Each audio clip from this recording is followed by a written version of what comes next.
Hey everyone, this is Nikita and welcome back to my channel. So this is the second part of the IIT JEE 2020 revision series. So in this part I will be solving MCQs of the chapter mole concept plus general organic chemistry, and for the medical aspirants I've already uploaded the second part. You can go and check the video. And if you're new to my channel, please show some love and support and like, share and subscribe and hit that bell icon so every time when I put a new chemistry tutorial you get notified. So let's begin solving the questions. Okay तो जो सबसे पहला question है it is from mole concept. तो let's read what is the question. 5 moles of AB2 weighs 125 into 10 to the power minus 3 kg and 10 moles of A2B2 weighs 300 into 10 to the power minus 3 kg. The molar mass of A and molar mass of B in kilogram mole inverse are. तो आपको यहाँ पे दो compound दिया हुआ है, एक तो है AB2 और दूसरा है A2B2. उनका वेट दिया हुआ है और नंबर ऑफ़ मोल्स दिया हुआ है. आपको उसका मोलर मास कैलकुलेट करना है, A का और मोलर मास ऑफ B. तो मैं नंबर ऑफ़ मोल्स से इसे रिलेट करूँ. Number of moles is equal to weight by molecular weight. ठीक है. अब मैं सबसे पहले ले रही हूँ AB2 के लिए. इसका नंबर ऑफ़ मोल्स दिया हुआ है 5, वेट दिया हुआ है 125 into 10 to the power minus 3 और टोटल मॉलिक्यूलर वेट इसका क्या होगा, mass of A plus 2 times mass of B. ठीक है. Mass of A plus 2 times mass of B is equals to 125 into 10 to the power minus 3 divided by 5. ये मैंने यहाँ लाया, इसे यहाँ लेके. उसके बाद ये हो जाएगा 25 into 10 to the power minus 3. Mass of A plus 2 times mass of B is this much. अब मैं सेकेंड जो कंपाउंड है उसके लिए कैलकुलेट कर लेती हूँ, जो कि है A2B2. ठीक है. उसका नंबर ऑफ मोल्स दिया हुआ है यहाँ पे, देखो 10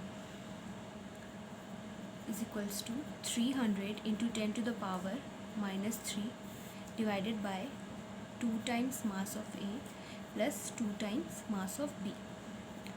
2 times mass of A plus 2 times mass of B is equals to 300 into 10 to the power minus 3 divided by 10.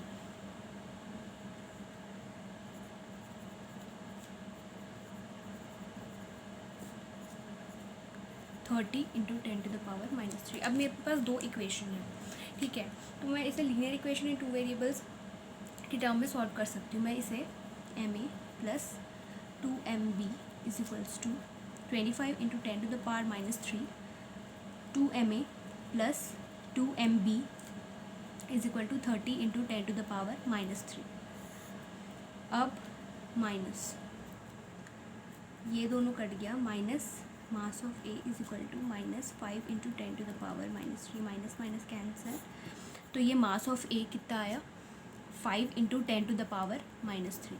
तो मास ऑफ ए कैलकुलेट कर लिया हमने. अगर आप ये चार ऑप्शन देखोगे जो यहाँ दिया हुआ है, आप देखोगे कि मास ऑफ ए सिर्फ डी वाले ऑप्शन में 5 into 10 to the power minus 3 है. तो यही यहाँ से आप सेलेक्ट कर सकते हो कि डी करेक्ट ऑप्शन है. फिर भी एक बार टू अश्योर योर सेल्फ कि सही कैलकुलेशन किया है कि नहीं, मास ऑफ बी कैलकुलेट करके देख लेते हैं. So mass of A plus 2 times mass of B is 25 into 10 to the power minus 3. ठीक है. तो 2 times mass of B is equal to 20 into 10 to the power minus 3. ये जो 5 into 10 to the power minus 3 को मैं इधर ले जाके मैंने सब्सट्रैक्ट किया है. Mass of B is equal to 10 into 10 to the power minus 3. So D is the correct answer, where mass of A is 5 into 10 to the power minus 3 और mass of B is 10 into 10 to the power minus 3. Let's move on to the next question, जो कि again mole concept का है. For the following reaction, the mass of water produced from 445 gram of C57H110O6 is. तो यहाँ पे आपको mass of water calculate करना है, कितना amount of water basically produce होगा फ्रॉम 445 ग्राम ऑफ C57H110 और O6. तो यहाँ पे एक इक्वेशन दिया हुआ है. तो सबसे पहले मैं ये कैलकुलेट कर लेती हूँ कि इसके इतने मॉलिक्यूलर मास से कितना अमाउंट ऑफ वाटर कैलकुलेट हुआ. ठीक है. तो ये वाला का मैं सबसे पहले मॉलिक्यूलर मास कैलकुलेट करूँगी. 57 into 12 plus 110 into 1 plus 16 into 6.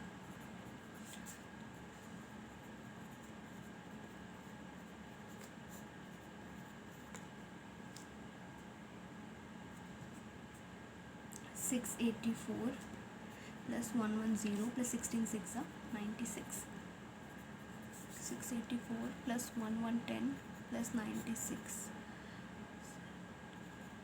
890, ये आएगा 1780 ग्राम।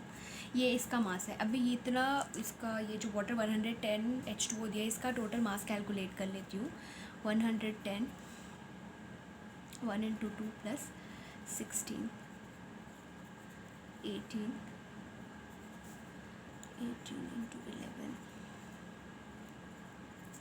1980। तो यहाँ पे मैंने दोनों का मास कैलकुलेट कर लिया।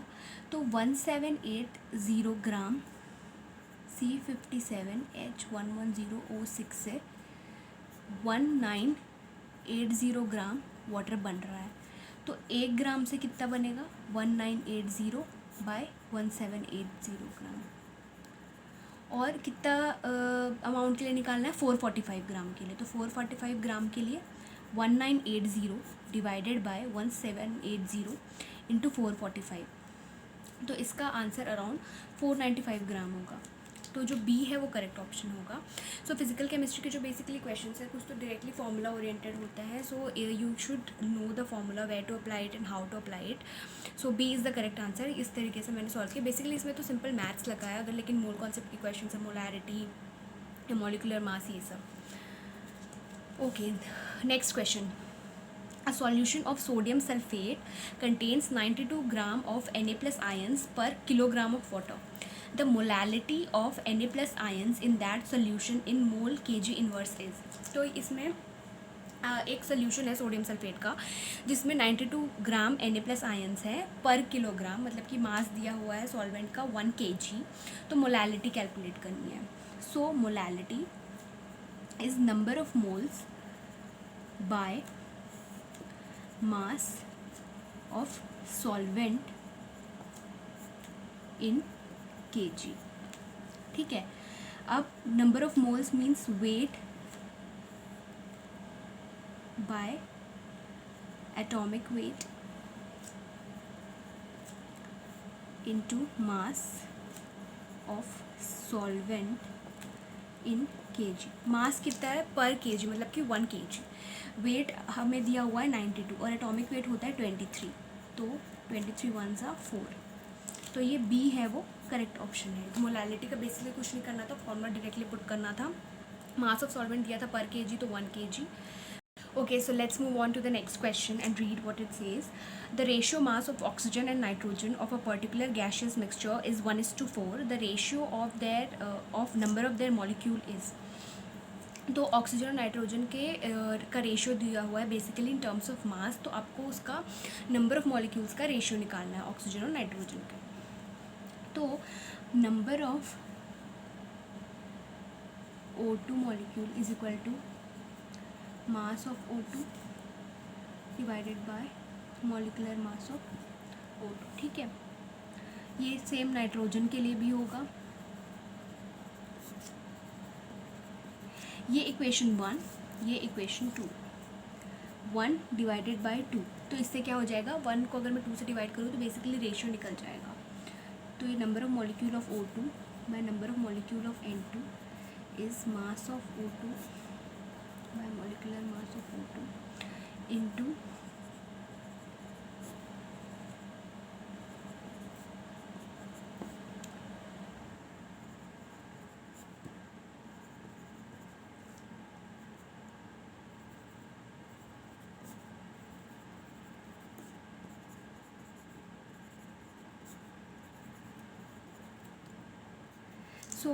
ये दोनों का मास दिया है। रेशियो मास कितना है? 1/4 और मॉलिकुलर मास ऑफ N2 होता है 28 और ये O2 का 32।